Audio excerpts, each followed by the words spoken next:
Kayo po ba mga bossing ko ay naniniwala sa mga iba't ibang klase ng ritual? Ako po may ituturo sa inyo upang sa ganon, ito ay ritual para makamit kaagad ang mga pinapangarap, lalo-lalo na tungkol sa usapin ng pera. Ngayon po mga bossing, basta kailangan kayo po ay may positibong pananaw sa buhay once na susubukan nyo na gumawa ng ganitong ritual. Gawin nyo po ito mga bossing ko ay sa umaga lamang. Isusulat nyo po ang inyo pong tunay na pangalan. Ito po ay halimbawa lamang mga bossing. Sulat ko po dito ang aking pangalan, Apple Pagyo. Pagkatapos mga bossing ko, isulat nyo po dito kung ano yung matagal mo nang pinapangarap. Halimbawa, magkaroon ako ng malaking benta araw-araw. Tapos, sulat nyo rin po, number 1 yan. Isulat nyo po dito, gumaling. Halimbawa lang po ito mga bossing ko ha.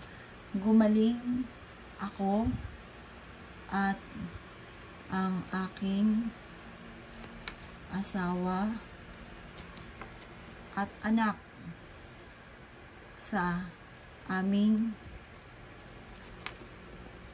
karamdaman at magkaroon kami ng mahabang buhay.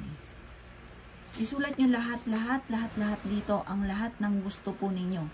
Pagtapos na po kayong mag-wish, ang gagawin po ninyo, kailangan gumuhit ka ng star na sakop ang lahat ng inyong mga wishes. Halimbawa ay ganyan. Ganyan. Tapos, yan, sakop ang inyong wishes. Yan po. At pagkatapos, sa mismong gitna nito, isusulat nyo po dito, number 7. Ito po, 7, 7, 7, 7, 7. Yan pa mga bossing. At pagkatapos po dito, isusulat nyo ang inyong tunay na pangalan at ipilido at pipirmahan nyo po ito. Mainam pirmado mga bossing para mabilis matupad ang mga pinapangarap. At pagkatapos, kumuha ka mga bossing ko ng asin. Kagaya nito. Asin. Itatapat nyo po ito sa liwanag ng sinag ng araw sa umaga. At pagkatapos, ang gagawin nyo, kukortihan nyo po ito yung ating star ng asin.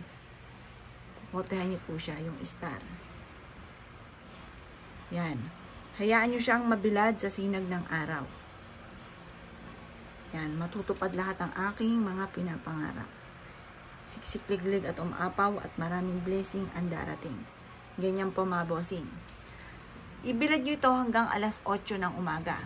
Makalipas ng alas 8 ng umaga, tupiin at isiksik nyo po ito sa mataas na lugar sa gawing silangan. Isikreto nyo lang po ang paggawa nito. Walang kahit sino man ang makakaalam nito mga bossing. At ito'y iaadya ka kung saan lagi ikaw ay suswertihin. Proven po ito mga bossing. Ngayon po, kung ikay naniniwala, at ikay napakaraming pangarap, at gusto nyo na kaagad ito'y inyong makamtan, bukod sa inyong sipag at tiyaga at pananalig sa mahal na Panginoon, gawin nyo na po ito, at makakatulong po ito, upang makamit nyo kaagad ang inyong mga pinapangarap. Ngayon po, kung ikay gagawa at naisyo po itong gawin, good luck po sa inyo po lahat.